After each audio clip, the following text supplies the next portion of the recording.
All right, let's do part two of this video and let's just jump right into it. I'm not going to go through a lot of what we covered in the first video. This is more just to kind of submit it to the DMOJ and see what they really want. So let's kind of wrap this thing up a little bit. All right, couple things first. The easy ones. We'll start is input contains 10 trips at 3 lines of data per trip. Now, in the first video, we did 1 trip, 10 trips. That's a definite loop. So that's just basically going to be a for loop. Now, to save a little bit of time, I've already put this stuff inside Replit. I've put it inside DMOJ, so you're not going to see me typing and making all my mistakes and doing all those really big cuts and things like that. But let me go to Replit, and there it is. Now, I put it at 3 so I can do some quick data in Replit, but when the DOJ says it wants 10, I would just hard code 10 there because they're specifically saying 10. And that's a definite loop, so that's going to be a for loop, and we're going to say int j. Now, the reason I'm using j instead of I is because I use I in other locations in the program, and I don't want one I jumping over another I or something like that. So I just have a brand new integer variable that I'm going to call j. Now, more importantly, and this was a big jump, it's this item right here, all right? And this is going to take a little bit of explanation. It says you cannot have less than a whole person. So 1.8 people is the same as one person. What they're saying there is basically the distribution percentages. You may end up with a decimal point there, and you can't have that. You can't have a 0.8 of a person. So they say any missing or extra people should be removed from or added to the group with the highest percentage of attendees. Let me break that down. They're not rounding up, they're not rounding down. They're basically just truncating, or they want you to truncate. So 1.8 becomes 1. And I'll do something in a second. I'll go to my Excel spreadsheet to try and break that down. Any remaining people should be put or will be put into the percentage that has the highest percentage. Best way to show you that is, let me go to my Excel spreadsheet, and here's a nice little Excel spreadsheet, and here's the numbers that can cause us some grief here. If the cost of the trip is $50 and there's only 9 students, the red is incorrect because if I do 9 times 0.7, we're going to have 6, not 6.3, but 6. 9 times 0.1 is going to be 0. We lost 3 people here. And if we do the calculations here, again in red, we're going to get 9 times 12, right? 9 times 12 divided by 2 is 36. So they got to keep fundraising. But we're missing 3 people there. So what we needed to do was take those 3 people and put them into the value that has the highest distribution, which is 0.7. So as we're going through, as we're iterating through the loop, building this distributed students, we got to take that all into consideration. What if there's rounding down? What if we lose a student? Then again, we would have to remove it from the highest percentage, right? And since we're already iterating through the loop, through the for loop, building that distribution, we just have to kind of take that into consideration. So we basically are going to compare, when we're done, we're going to compare the actual number of students compared to the total number of students that we would get, plus or minus then gets placed inside this highest distribution, all right? So this is incorrect. The way the program would be set up right now, it would run incorrect. We'd get wrong values here. So let me go back to my Replit, and I already explained I'm going to do 3 iterations here. And here is where we're going to do the bulk of the work here. We've already seen this in the previous, most of this in the previous video. We're going to create an array of distributed students, and it's going to be 4 spaces in there. But now what I'm going to do is I'm going to have something called the highest percentage. As I'm iterating through this loop, I'm going to look for the highest percentage. This is a very common approach in programming. oftentimes you're asked to find the highest value or the lowest value. And what you do is, as you're iterating, if you find the highest value, you replace the known highest value with the found highest value, and vice versa. If you're looking for the lowest value, you replace your lowest value with the found lowest value. And we always start with starting at 0. The other thing we need to be aware of right here is the index or an indice of where that highest value is. So when we find it, not only do we record the highest value, we're going to record the highest indice. So we can then place our value into that location at that indice. And then the check value is a number that we create that as we're distributing the students, we're just going to keep adding that up. And then at the end, we're going to compare the check value with the known number of students. If there is fewer or more, we just take that number and we put it into that location inside the array for distributed students. Here is my for iteration. And what do we got?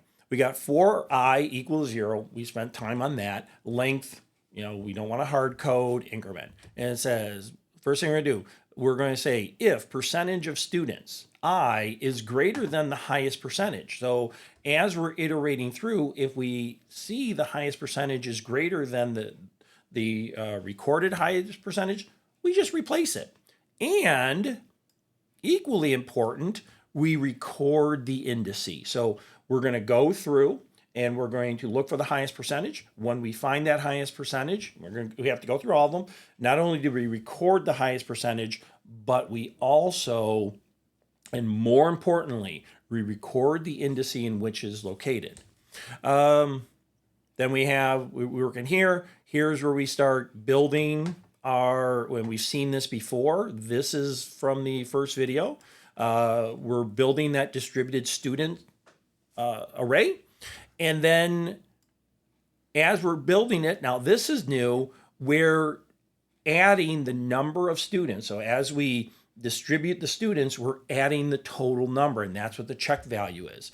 And then finally, our logic down here says the check value is equal to the number of students minus the check value. So we have the known number of students, that's the number of students, minus the check value, and that's going to come up with any discrepancy. If there is, if check value is not equal to 0, right? If it's equal to 0, we don't care because everything balanced out. But if it's not equal to 0, it could be a negative value or it could be a positive value. Then here's where we replace those number of students based upon that HP index value that we calculated up here. And all we're going to do is just look at that value inside the array of distributed students. We're going to add the check value to it. If the check value is negative, it'll do a subtraction. If it's positive, it'll do an addition. And then we replace it back here to this back to the distribution. So a lot of things are going here, and I encourage you to kind of stop the video here and kind of see what I'm really doing here. All I'm doing is iterating through the array, finding the highest percentage value, and then as I'm iterating the array, I am adding up the number of students based upon the distribution factor, and then I compare the check value or the number of students that I calculated or the program calculated to the known. And then basically I say if that number is not 0, if that number aren't the same, and that's what down here, that number is not the same, then we just got to adjust the value of the distributed students at the location of the highest percentage of distribution. A lot there, I know that, but kind of slow it down and read this. This is not part of the course. It's just kind of saying, okay, this is the EMOJ. Now, let me run this program. This program is only going to run 3 times. So I'm going to give it some valid data to run 3 times. So let me run this.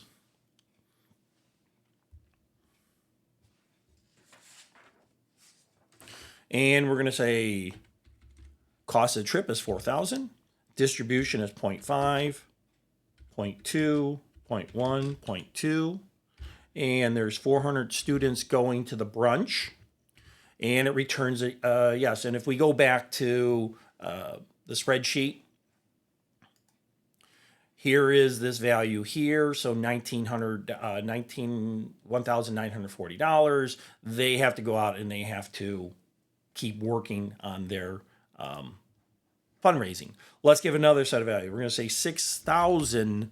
The cost of trip is 6,000, and the distribution on 6,000 is 0.1, 0.1, 0.45, 0.35, and now we have 2,000 students or 2,000 people going to the brunch. Right? This should return a no. They're going to have enough money. I don't have this in the spreadsheet, but it should return a no. Finally, let's go back to my spreadsheet one more time. All right. If I didn't make those changes, then I would get an incorrect value based upon the truncation of that decimal point. We can see that in red. So what would happen is 6 times 12 is 72, divided by 2 would be $36. They have to go out and keep fundraising. But in reality, we take that difference that we calculated. Remember, we're adding things up. We get 6, and we say, okay, 9 minus 6 is 3. The known number of students minus 6, gives us 3. We then have to put that into the array at the point of the highest percentage. So now we would have 9 students times $12 divided by 2, which would be 54. Little typos there, sorry. All right. This is, why am I? Okay. So the real calculation, wait, this should be 54. All right, guys, sorry about those numbers. I'm not redoing the whole video over those numbers. 108. So anyways, 9 times 12 is 108, divided by 2 is 54. Now they're fine because 54 is greater than. So let's go back to my Replit and let's run it with those values. I'm going to say 50, 0.7, 0.1, 0.1, 0.1, and there 9 people went to the brunch. It must have been a really bad brunch, and we're good. They don't have to. So we know the program works. Now, let's go to the actual submission. I know I haven't done this before, but let's go to the actual submission of a DMOJ. And here, this time, DMOJ does say we want 10, so I did put 10 in here. And let's run this, and let's see what it looks like. So we'll resubmit it. Let's try it again. Resubmit it. It's processing it. You can see it goes through a whole bunch of test data here. So it did run.